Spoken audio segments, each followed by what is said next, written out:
So great to be with you all. So I feel like with this headset, I should be singing some pop songs or something. No, lucky for you, I will not do that. But it's really an honor to be here with you all today, and really for the next couple of days. And you all should be very proud of the work that you're doing. You've made it seem like a regular routine thing to be in a hospital, to sit together as a community, to talk about literature, to look at art, to think about communication, the connection between humanities and clinical practice. But I want you to recognize that this is not happening in most places in the world. So what you're up to is really innovative and important.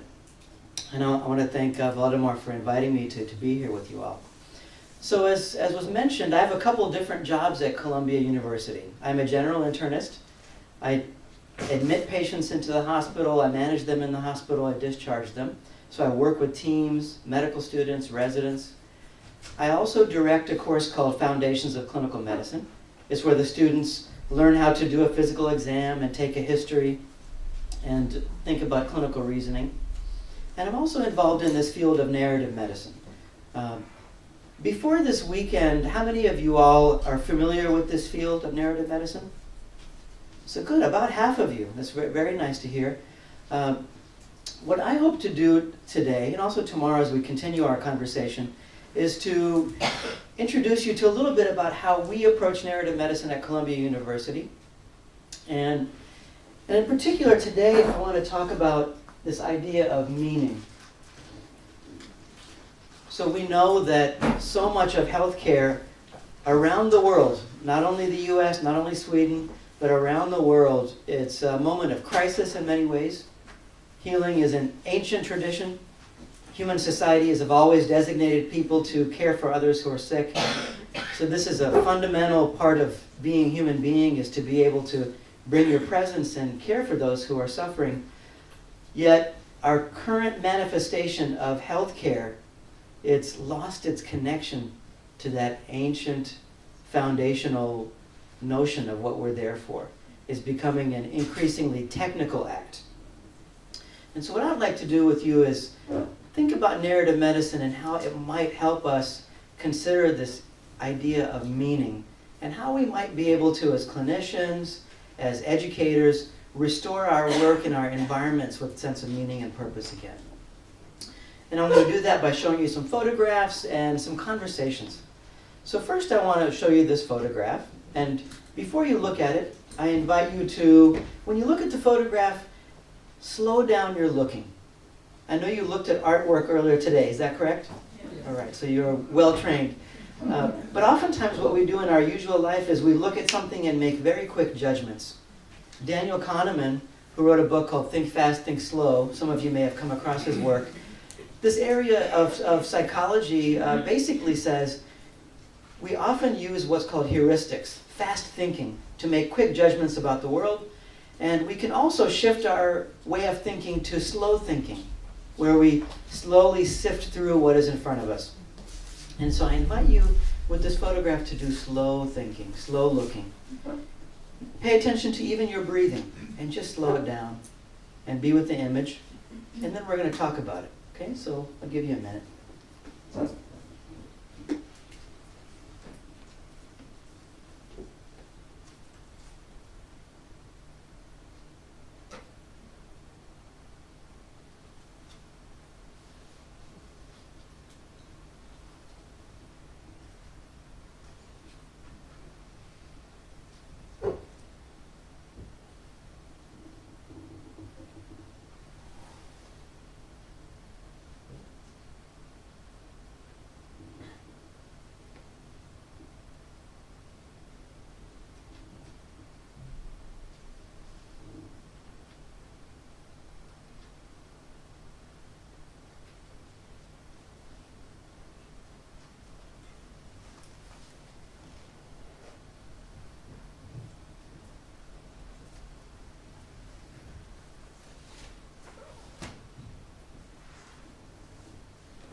Okay, so what's going on in this image? What do you all see? Yes? Shadows from clouds. Ah, okay, so you see. Bus. Mm-hmm. So you see shadows from clouds. Where do you see the shadows from clouds? In the middle. In the middle. This area? Yeah. How about this area? Yeah? Yeah. And how do you know it's not a shadow from a mountain? Good view. What's that? It could be. Yeah. Mount Everest. Yeah. So it seems like pretty direct light, overhead light. So I think that's a nice notion, even though you don't see clouds. This makes you think, oh, what's outside of the picture up here could be casting a shadow. I think that's really nice observation. So you notice the shadows from the clouds. Anything else you said? The bus. Yeah. Okay, so you see this. Do people in the back see this? And you use the word bus. Tell me why you use that word. The form of it. Yeah, what's the form? Can you describe it? More like a cube or like that. Yeah. So the people in the back, are you able to see that? Your vision is way better than mine. But the description was the form. It looks like a cube or some kind of a shape that looks a little rectangular, right? And I think that's a nice description of this. So when we think about a bus, we think of not a solitary, experience, but maybe there's more than one person on that bus. What else do you all notice? Yes? I think it's quite early in the morning or before noon. Yeah, tell me why you say that. Because the sun is coming from quite below, not so high up in Mhm. the sky. Interesting. And so tell me how you know that. I don't see a sun. No, but I can see the shadows on the mountain. Ah, interesting. Shadows on the mountains. And the shadow on the bus is quite long, so I think it's Good. quite early in the morning. Okay. Nice observation. So the shadow on the bus looks like it's going really kind of long, and even the shadows on the mountain. So we get some ideas of what time of day it might be, morning or afternoon. Very nice observations. What else? Yes? I think this is a high plain somewhere because there is a ridge, there's a very strong line. Yeah. Behind that, I would suspect there is a deep valley. Interesting. Ooh, I like that. So really thinking about what's back behind this ridge, it could be something very deep. Yeah. Maybe some exciting views to obtain on that ridge. So maybe we should climb up there and see what's up there. I'm aware, I'm now using my fantasy, adding things to the picture. Yeah. That's when we engage with something, we bring ourselves, we bring our imagination. We start to narrate within the image that we're given. And that's a beautiful narration. Oh, what's beyond that ridge? I think is there a small house, there are some white spots, and I think it's Here? the big nature and the small man. And Right it's here? not a small house. Where do you see that house? I don't know. The red one. The red. Yeah. Is there some? Ah, yes, I yes. don't know. It's not a house. I'm not sure what that is on the image, but it's not a house though. But there's something there that we're curious about, isn't it? When we think about the scale, it's hard to know what the scale is here, but we can imagine it's a little bit smaller than this bus. There's something there that captures your imagination there. Yes? I saw it in a very different way. Maybe Yes. it's my mood. I thought when I saw this road, that's the road of life, Mhm. a landscape which is not so rewarding. Uh-huh. No trees, no rivers. Yeah. But then you see the mountain like a dream, Yes. far, far away. Maybe Yeah. we reach it, maybe not. Okay. Let's write that down. That's a nice poem. I love that. So let's talk about mood. You put in our environment a beautiful word, mood.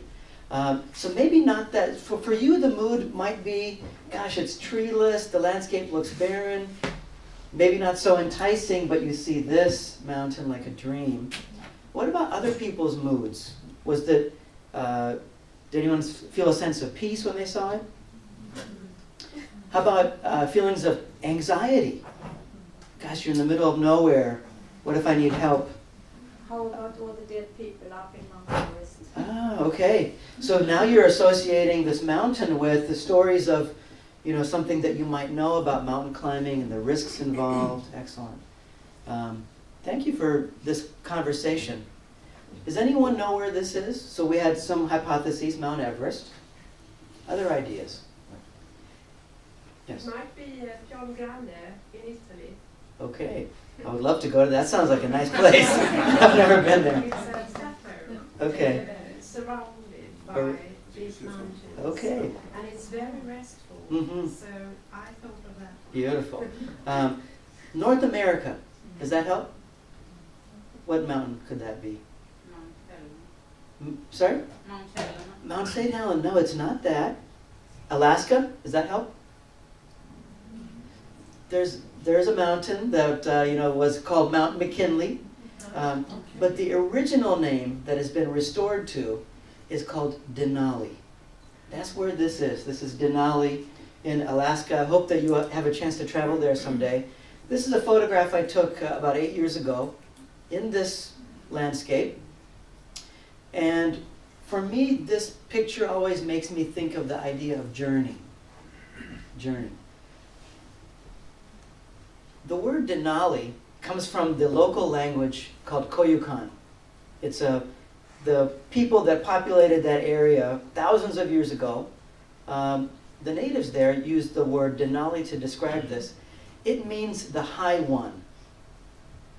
And I always imagined in my mind, hundreds, thousands of years ago, if you're traveling, trying to go somewhere and you're lost, you can look up on the horizon. If you get a glance of the high one, you can orient yourself to where you are and maybe where you need to go. So it's about thinking about what is your compass? How do we know if we're on the right track in our journeys? So this journey can be the journey of healthcare. It can be the journey of the patient, or your own professional journeys. That's what I'd like to explore with you. This journey, that part of it we can see, and once you go over that horizon, there's a lot of our journey that is unknown to us, right? I want to share with you a little bit about my professional journey and how I got here. Anyone familiar with this book, Illness Narratives? It's a wonderful book, and this really changed the course of my thinking about healthcare. I was an anthropology major in college. I didn't even know what anthropology was, and I needed to take a requirement, social science requirement, and my advisor says, look, there's a spot open in this class, take that class. So I took the class, and I was just mesmerized by the concepts that rituals, clothing, language, the space could configure the fabric of our lives, how we live our lives, how we connect, communicate, the meaning that we put in our lives, and the fact that we have some control over that. Culture is not something that is given from high above, it's something that we create. And I found that very powerful, especially having born in India and then moved to the United States. I saw such cultural differences about how we engage in both of those places, and I was really fascinated. This book applies this idea of culture to healthcare. And Arthur Kleinman, who's an anthropologist and a psychiatrist, makes a distinction between disease, which is the pathophysiology of illness, right? The tuberculous bacillus causes some illness, versus illness narrative, which is every individual's unique experience of that illness. And I was really hooked. I wanted to know both. I wanted to know about how disease happens, but I also really wanted to know about illness narratives. Why does everyone experience something, differently? Part of my research in anthropology was to do research on Ayurvedic medicine. Ayurveda is traditional Indian medicine. So I went back to India where I was born, where I still have aunts and uncles, and I stayed with them for the summer, and I worked with a Dr. Bilal, Ayurvedic physician in South India. And Dr. Bilal worked in a part of Bangalore that, basically this part of Bangalore. Lot of markets, it's very busy. If you look at this picture, you can imagine the sounds of the cars going by, the honking, people walking, riding motorcycles, mopeds, bicycles. If you've been to India, cows and dogs and everything else walking by too, right?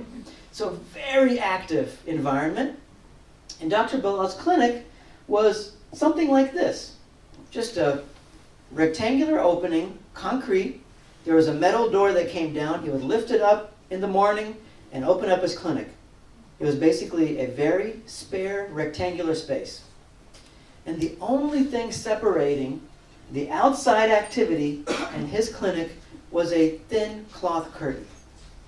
So it felt like you were totally exposed, right? You're just basically on the streets. And the tools of anthropology, the research tools, is basically detailed note-taking and your own experience, right? So every day I would come into the clinic and I would take detailed notes of what I was observing Dr. Bilal do. And I noticed that his ritual, he would bring in patients into the clinic space, have them sit on a chair, take a history, and then he would move them onto the exam table. And the first thing he would do when he had them on the exam table is to initiate the physical exam by taking 3 fingers, his fingers, placing them on the patient's radial artery, and then bending his head down and closing his eyes.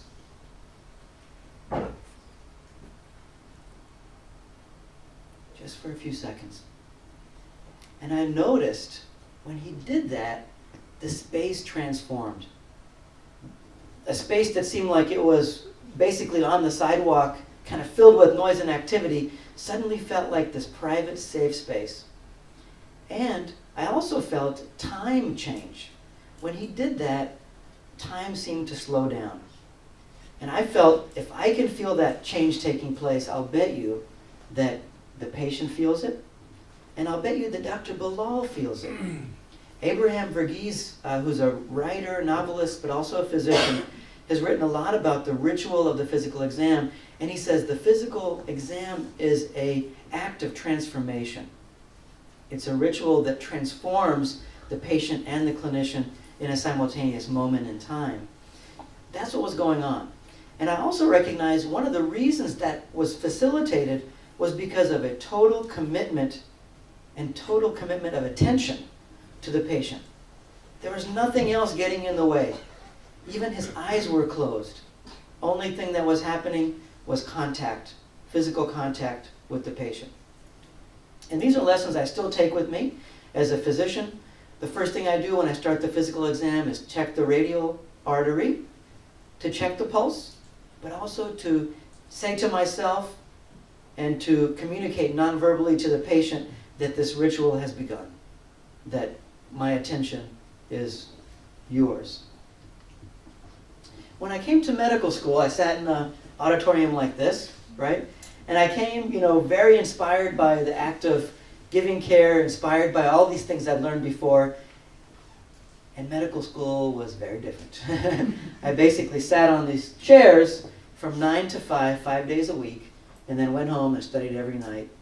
And we were studying biochemical pathways, cellular mechanisms, and there was not really much connection with clinical world, with clinical actions, right? And I felt very lost at that time. I was really wondering if I made the right decision. It's like, should I really be here? This is not inspiring me in the way that, I felt drawn to clinical work. So I felt a little lost to myself, and I felt a little lost to my sense of purpose as well there. Thankfully, I had a chance during medical school, early on, to take a class with Robert Coles. So Robert Coles is a child psychiatrist who, in the 1960s, very early in his own career, started recognizing that there were transformations taking place in healthcare that concerned him. And he wrote in the Atlantic Monthly, "When the heart dies, we slip into wordy and doctrinaire caricatures of life.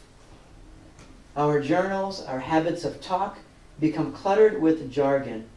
We embrace icy reasoning." What he's talking about there is the language that we use creates our world.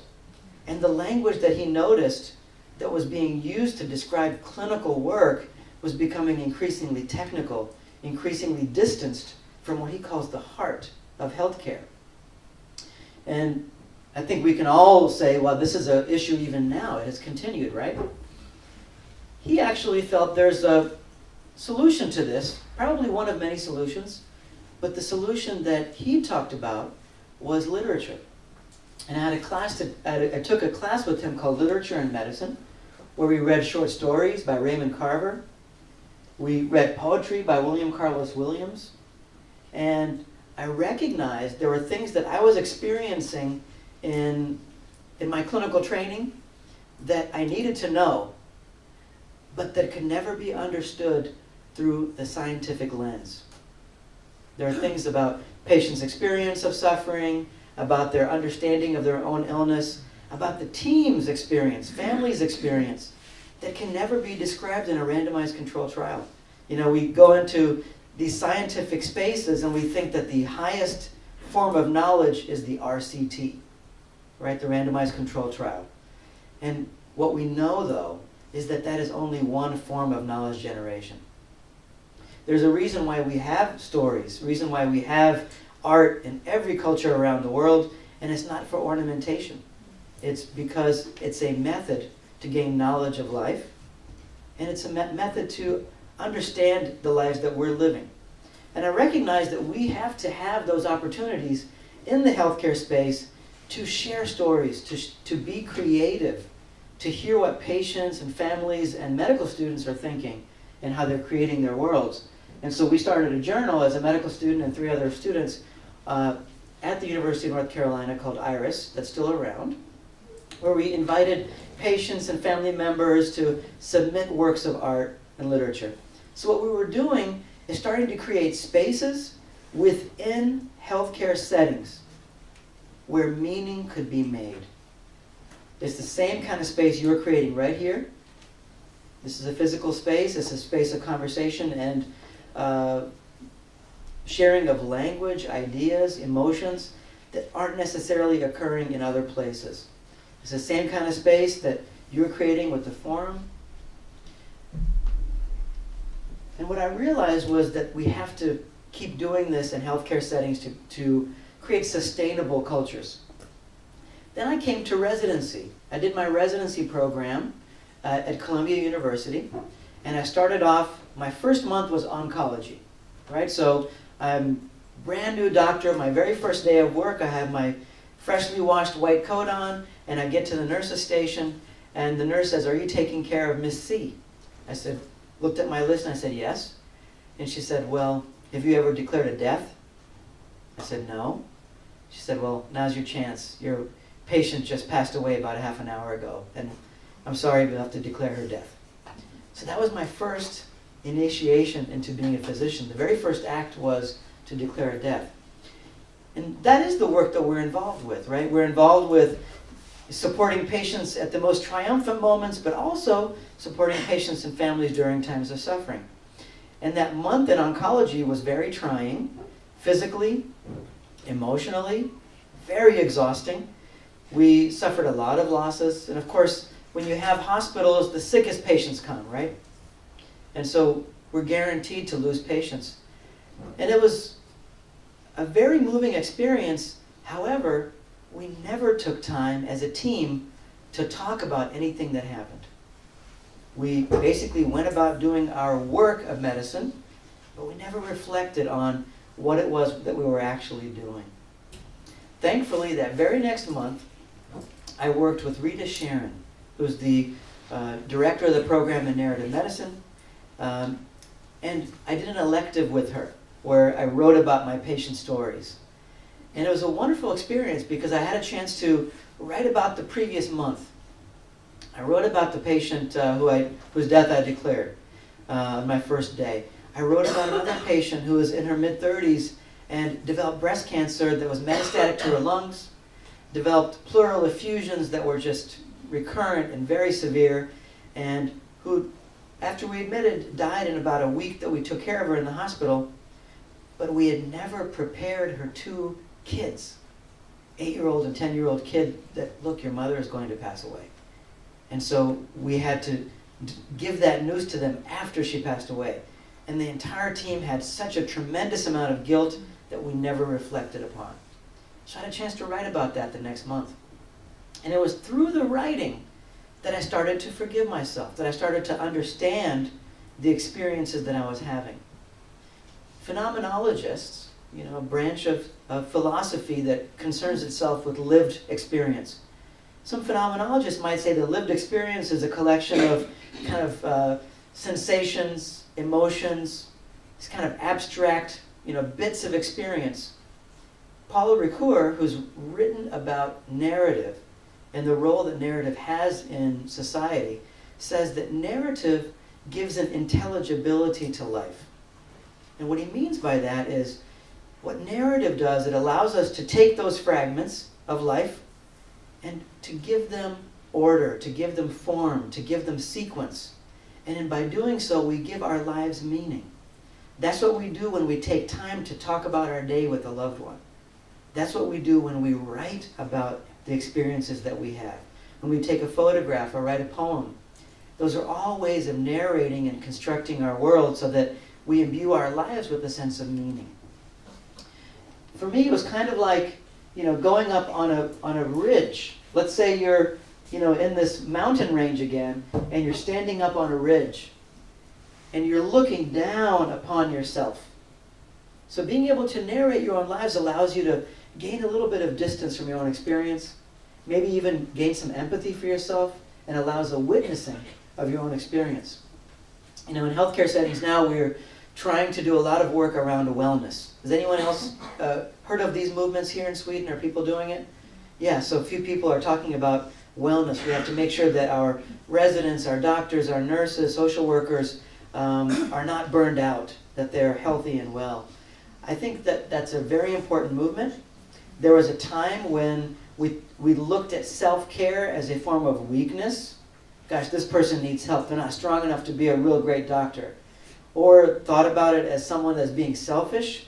Why are they so concerned about, wanting to get out on time? They're so selfish. We're here to serve the patients. So what we recognize now is that we have to take care of ourselves and each other in order for us to take care of our patients at the highest level possible. So again, wellness now is becoming something that's very urgent because we're realizing how many people are burning out and dropping out of healthcare or getting depressed or killing themselves, right? Narrative medicine, yes, is I think one of the tools we can use for burnout, but I don't want to limit the work of narrative as simply a solution for burnout. I think narrative medicine connects us to the life force of healthcare. It connects us to something that's more aspirational than the absence of burnout. That's not what drives us, right? Let's be absent of burnout. What we want to drive us as healthcare providers and as people engaged in this is a sense of mission, a sense of purpose, a sense of calling, contribution. Those are the things that fulfill us, not only our careers, but our lives, right? So let's come back to this image and let's think about another journey, a journey of the patient. And I want to share with you the story of Miss M. Let's take a look at this image.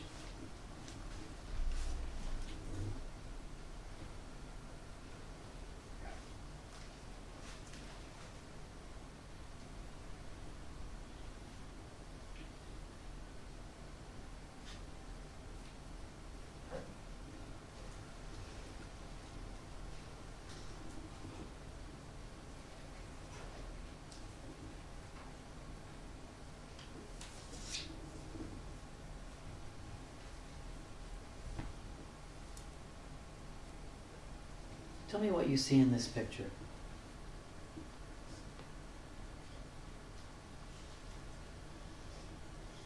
I feel stressed for him that is behind because the older lady is going so slow. Ah, yes, okay. So we see a relation between these two individuals, and this person certainly can't get by, right? And you feel stressed for that person because the lady's going so slow, absolutely. You see how we're really affecting one another, without a doubt. Yes? No, I think he's helping her. Okay. Because he knows that she's not so safe. Yeah. So he's behind her to see that she doesn't fall. Okay, that's wonderful. So see how we have two very different narratives, and they're both true. They're both real in our interpretation of this picture.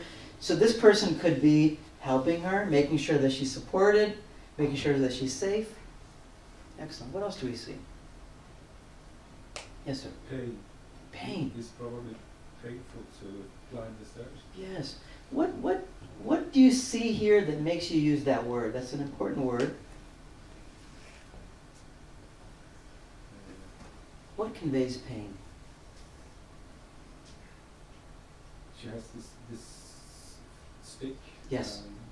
She had to help herself by, to hold a hand on and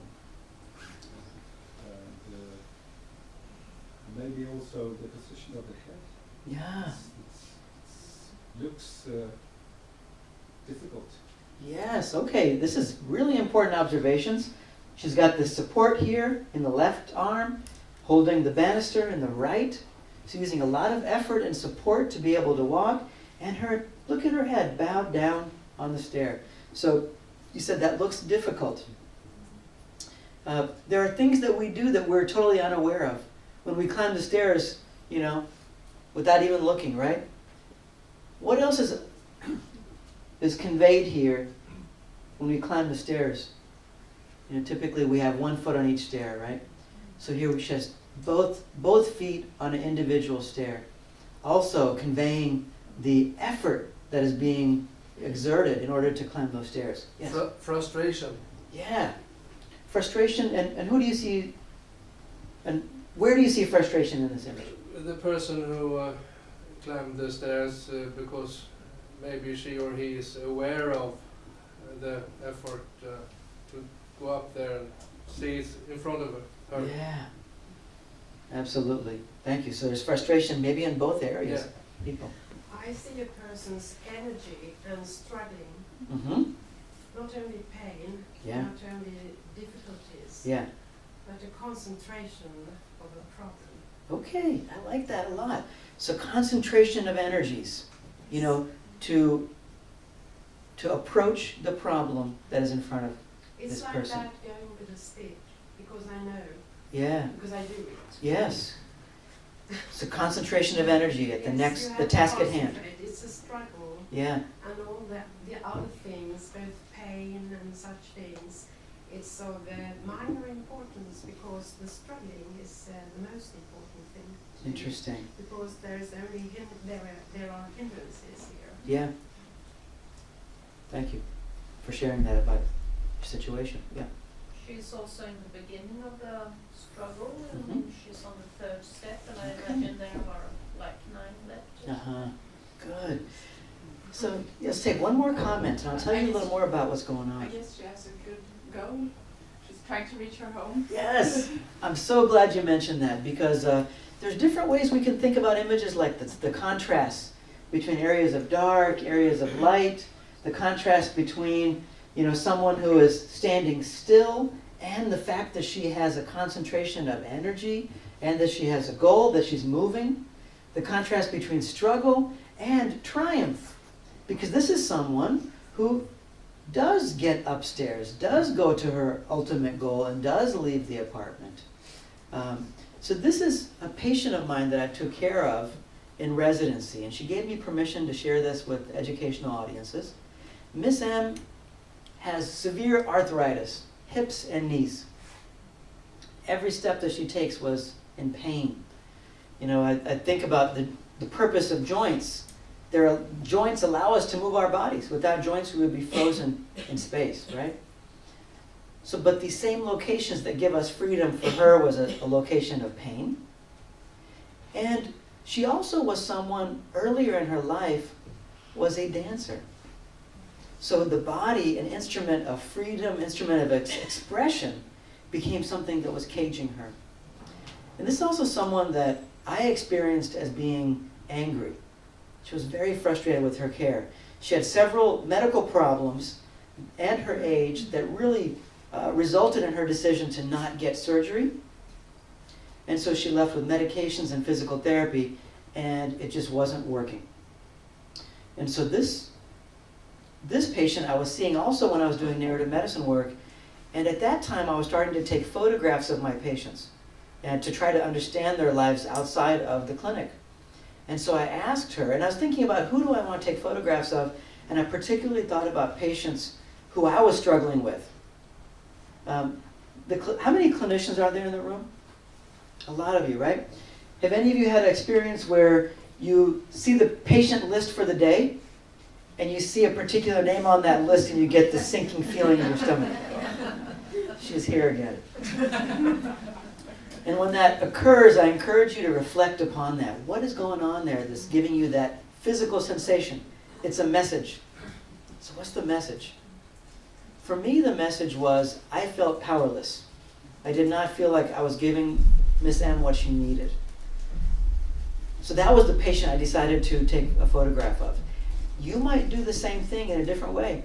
You might say, this patient is giving me this experience. Why don't I try something new here? Why don't I do some writing? One thing that we've done is something called a parallel chart, where we write about the experience of taking care of the patient. It doesn't go in the chart, but it's our way of documenting our experience with the patient.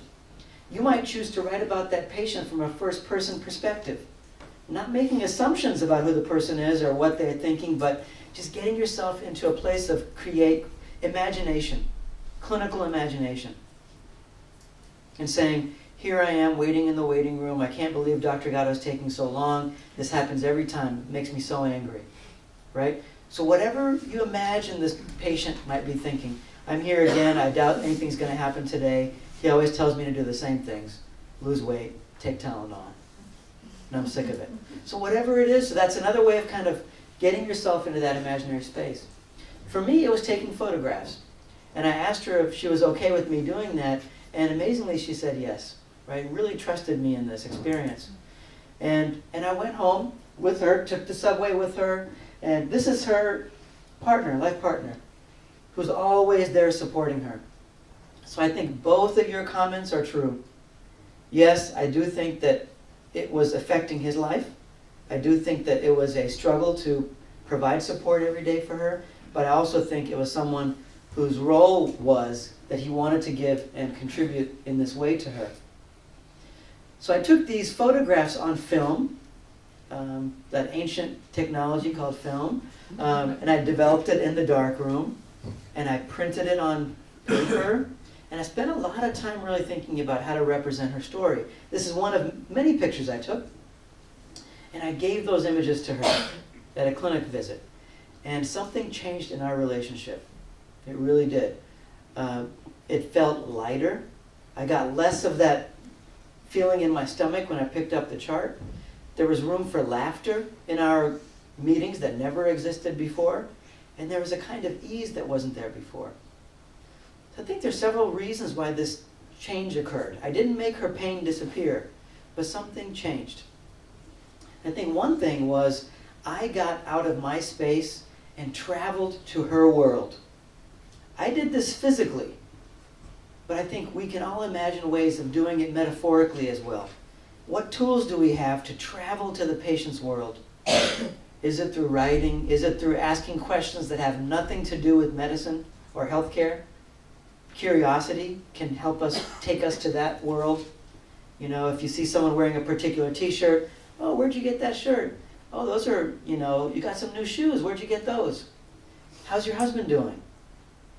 You know, things that fit outside of the box, you know, where we're not going to be putting that in the chart, right? Sometimes the electronic health record kind of configures the information that we're going to obtain. But we all know that there's a whole lot outside of that box that's important, isn't there? And what I was saying earlier was, in my clinical experiences, the moments that I feel most connected to my patients that allow that transformation is when I have conversations that go outside of what's, you know, described as going in the chart. Those conversations that just humanize the experience. So I think that was part of it. I traveled to her world in a little way. And maybe that shifted the power ever so slightly, where I became the guest and she was the host. I also made an effort to try to represent her situation through artwork and photography. And we can do this in many other ways. I think finally, another thing that occurred is she had physical evidence that I was trying to know who she was. Right? So there's a photograph there that is evidence that I was curious about her life outside of being a patient with arthritis and, getting physical therapy. And maybe she might have felt seen. She might have felt acknowledged in that process. And what I tell my medical students is, sometimes they feel that, I'm not a full doctor yet, I can't write prescriptions, I can't do surgeries, this is just an educational activity going to the bedside. And I say, look, what you have at your disposal is one of the most ancient and powerful tools of healing, which is bearing witness. Being at the side of a patient who is suffering and just simply being there to receive their narrative. Right? So don't forget that you have that at your disposal right now. And we have to remind ourselves as practicing clinicians that we have that tool. Because what happens is once we get into practice, the environment as well as our own perspective changes to the point where we forget that we have access to that. And we focus on medications and surgeries and consultants and forgetting to recognize that just being there and listening and being present is one of the most powerful tools we have for healing. Susan Sontag said, photographs do not explain, they acknowledge, in a book called On Photography. Robert Frank says the visual impact of photography should nullify explanation. And what they're saying is, we have this notion that the photograph is a objective document of reality, where we know that there's an infinite number of decisions that were made. It is a very subjective document. In the same way we have to think about our clinical gaze. There's nothing objective about the clinical gaze. We are very much a part of that experience, and we bring ourselves to what's happening there. I think that's also an interesting moral relationship between the photographer and subject that is similar to the relationship between clinician and patient. And that our job is to be curious, but to never be so arrogant to think that we understand. Because we will never understand the experience of another. There's always an opacity. But our desire is to always be curious, to want to know more. And if we recognize that we never arrive, that allows us to realize there's more to do. There's always more to learn, always more to explore.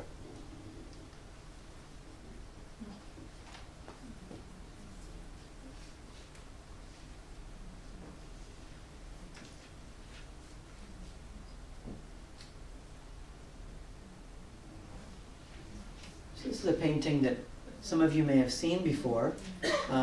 It's a painting called Christina's World. Andrew Wyeth, an American painter, painted this. I want to tell you a little bit about the story behind this. Andrew Wyeth lived in Maine, in a place called Cushing, Maine, and his neighbor was Anna Christina Olsen.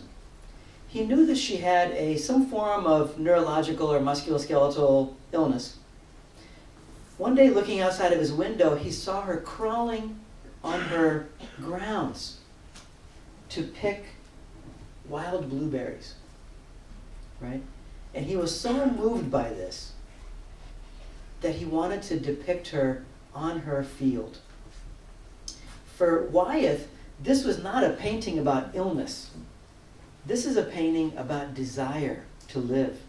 This is a painting about reaching the full possibility of what's available to us in this life, right? And when Anna Christina Olsen was asked about this painting, she said, I've had several portraits painted of me by Andrew Wyeth, but this is my favorite. She said, one, because I'm wearing pink, and pink is my favorite color. And she also said, because he painted me where I want to be.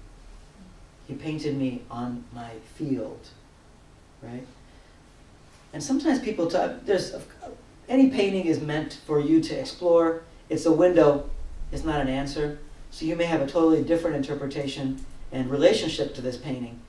For me, it represents this idea of desire, this idea of freedom. It's an image from the Martha Graham Dance Company. Look at the wild abandon, the freedom, the expression that is evident in this photograph. Not all of our patients can do this. I certainly can't do that, But how about we get curious and ask our patients, what does freedom look like for you? Given their situation. What does it mean to be freely expressed? what do you desire in this life? We can't assume that we know what our patients want. So how does this manifest for our patients? So I had a chance to travel to Cushing, Maine this past summer, and this house here still exists right there. And what I didn't know is I explored that land, and there's a small cemetery just at the base of that hill where Anna Christina Olsen is depicted. And the cemetery has Andrew Wyatt's grave, but also Anna Christina Olsen's grave on that same plot. And the blueberries are still there.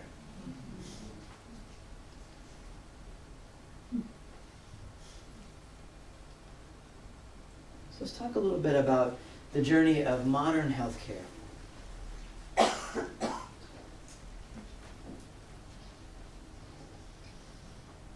This is a painting many of you are familiar with from the late 1800s called The Doctor by Sir Luke Fields, who painted this. It became an iconic image of what it means to give attention and care to someone who's suffering. Here you see the physician, the sick child, and the grieving parents in the background. This was sent out by so many medical societies throughout the world. It's kind of this iconic image. And of course we can problematize this image and recognize that this is a model of the physician as a monolithic figure. We know that teams are more diverse than this, many people involved in healthcare. But let's contrast it to this image. Also an image of a mother, a child who is sick, who needs our care and attention. But we realize that the environments are so different, aren't they? The intimacy of this space, the attention that's allowed, the attention is distributed among so many different things going on. Our time is more constricted. The environments are not the safe, cozy place of the home. But the needs are the same, aren't they? To provide cure when it's available, and to give your attention and to bear witness in all situations. We would never want to go back to this. We need our antibiotics. We need the implements of diagnosis. We need to be able to treat patients in the most advanced ways that we have available now. But we also know that technology is a major force in modern healthcare. This is a clinician in front of a computer, and you notice the chair where the patient is sitting, the patient's invisible, right? This is an article that I encourage you all to read. This was in the New Yorker last spring, April 2017. Siddhartha Mukherjee is an oncologist at Columbia University, where I am, who's written a couple books on cancer and on the gene. And he wrote this important piece in the New Yorker about artificial intelligence and how it's really poised to really impact healthcare. And the reason I bring it up is because technology will continue to evolve. It will continue to affect the ways that we care for our patients. And it's important that the people in this room have a voice in how this develops. We're doing a qualitative research project right now where we're interviewing resident physicians in dermatology, pathology, radiology, all fields that are poised to have artificial intelligence really change their fields. And we've talked to them about how they're conceptualizing their own futures and how they're conceptualizing the future of healthcare. And many interesting themes came out, but one of the themes was we're very concerned that people that are engaged in caregiving, including physicians and residents, will not have a voice in how the technology is developed. That we're afraid that big businesses are going to determine how this technology looks, and we're afraid that we won't be able to really honor what it means to be a physician. Precision medicine is a term that we use in the States a lot. I don't know if you have a similar term or different term here in Sweden, but the term basically means the shift from population-based data collection, where we have a mean effect that has affected 10,000 patients in a study, and we take mean effects and we apply it to individuals. So precision medicine is trying to understand the genetic basis of disease, of a tumor, let's say, and trying to match it with the genetic makeup of the individual so that we can more precisely direct treatments and diagnostic strategies. So this also a major emergent technology. In the future, your medical chart will not only have your clinic notes and your laboratory tests, it will have your entire genome in the chart. And so what we talk about is, well, where is the precision of the patient's story? Let's not forget that. The precision of the patient's desires in life, their values. Let's make sure that becomes increasingly precise in the way that we direct our care. So our group has to have a role in that conversation. This is a typical rounds in the United States in an academic setting where you may have the attending physician, the medical student, the resident, all sitting around a table, but the patient is not there, right?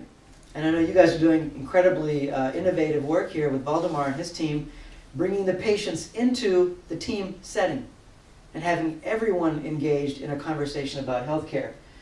Abraham Verghese wrote in an essay, all across America, the eye patient, which is the patient in the computer, is getting good care, while the real patient lies in his bed wondering, where is everyone? Right? So that's a real issue in the States, and we're trying to change that, but it's a major problem.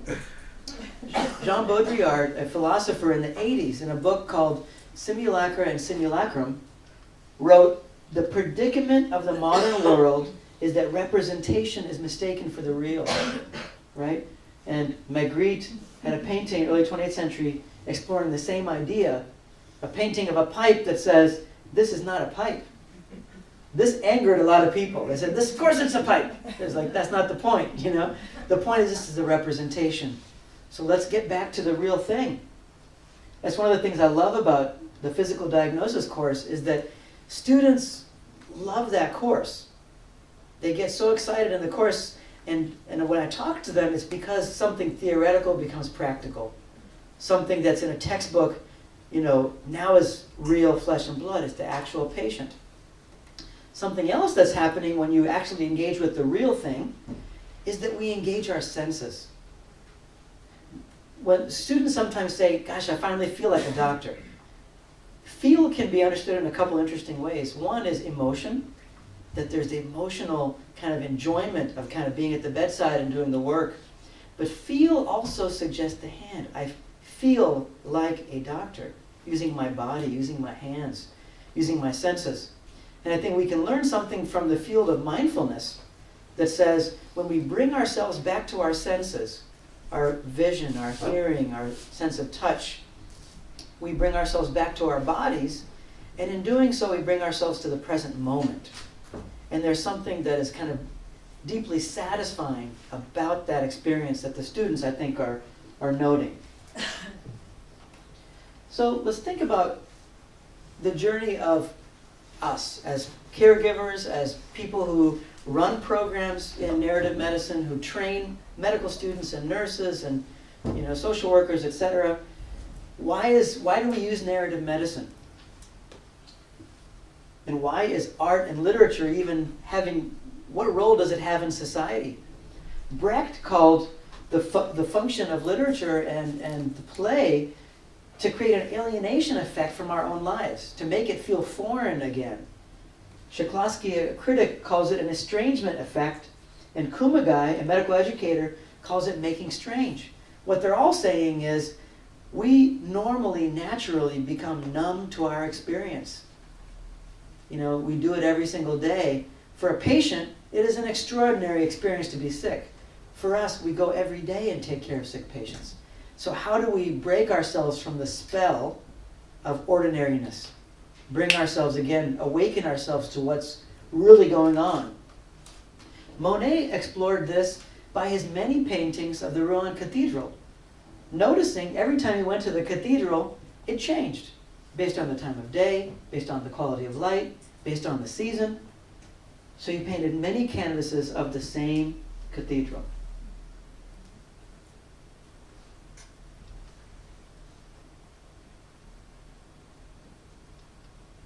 And in art school, you know, your art instructor might say, look, this is a drawing of Stravinsky by Picasso. Draw that, copy that. Or your art teacher might turn it upside down and say, copy that. And what they're trying to do is get you to actually see what's in front of you and not make assumptions of what you think you should be seeing. And Matisse had a wonderful quotation that I think really is a directive for us in our lives. He said, there is nothing more difficult for a truly creative painter than to paint a rose, because before he can do so, he has first to forget all the roses that were ever painted. Isn't that just beautiful? So what do we think we're achieving with narrative medicine? Why bring our students into these, you know, we require narrative medicine class for all first-year medical students. They have to take one of a dozen different offerings, from fiction writing to going to the Metropolitan Museum to, you know, looking at film. What do we think we're achieving with this? One is skills of attention. When you read a poem closely, look at the language, look at the mood, think about what's said, what isn't said. You know, think about the form. Do the same thing with a painting. We're training our skills of attention. We're training our skills of representation when we write together. We really think about writing as a form of discovery, not putting down what you already know. Your pen takes you to undiscovered places, and that's what we want to engage our students in. Affiliation. What we do is when we write together and share what we've written, we take risks with each other, and when that risk is met with attention and respect, there may be bonds that are created, right? And this is just an image of Su Song, a Chinese, 11th century Chinese mathematician, philosopher, and poet. These are drawings of a well, machine that brings water out of a well, drawings of anatomical structures of the arm, same person who painted this. So basically saying Su Song and Da Vinci lived at times when these worlds were actually merged. The world of creativity, the world of science, just forms of knowledge making. And we're taking our students to the Metropolitan Museum and the Frick collection, and we're showing now research that is showing that doing this work in art museums is improving skills of reflection, right? Statistically significant improvement in these skills. The qualitative findings, improving observation, uncertainty, recognizing multiple points of view, just like we experienced, but also recognizing that we need these opportunities to restore. This student says, it was healing to get out of the narrative of being a medical student. I need to take time for self-care. It's healthy to do that. It will make me a better doctor to do that. We're doing this work in clinical settings. We're practicing doctors, psychologists, pharmacists, etc. are engaged together, and we're showing metrics that show improvement in team function. These are standardized, routinely used metrics in how teams work. And we're showing this kind of work that you guys are engaged in improves the function of the team. The themes that we came across, similar to the medical students, restoration. These two are important because the team said communication improved, especially across professions, across hierarchies. And I think what we're trying to do here comes back to our notions of anthropology. It's not about creating a curriculum. It's about ways to create a culture that is more in line with our deepest values. And if we come back to this idea of journey and the high one, what is the compass that we're using to determine where we're going? Whether it's for a healthcare system or us individually. There are some ways to do that. One way is to ask questions. It's not an answer, it's a question. Rita Sharon says, what is healthcare for? As a habitual question that we should ask ourselves to determine the right direction that we should be going in. And I take that question one step further, and I ask you, as each individual in this room, to ask yourself, what are you in healthcare for? We're all stakeholders in this system, but we all have different experiences, different skills, different interests, different resources. So you bring something unique to this enterprise of healthcare that no one else can. The closer you are to recognizing the intersection of those things and what the world needs, I believe the more you will be revitalized in your own work. So I leave you with this last image from the Alvin Ailey Dance Company, thinking about, well, what is going on in this image, right? And I think that we can have a dream and vision to populate our clinical spaces and workspaces with connection, joy, and self-expression. Thank you all so much.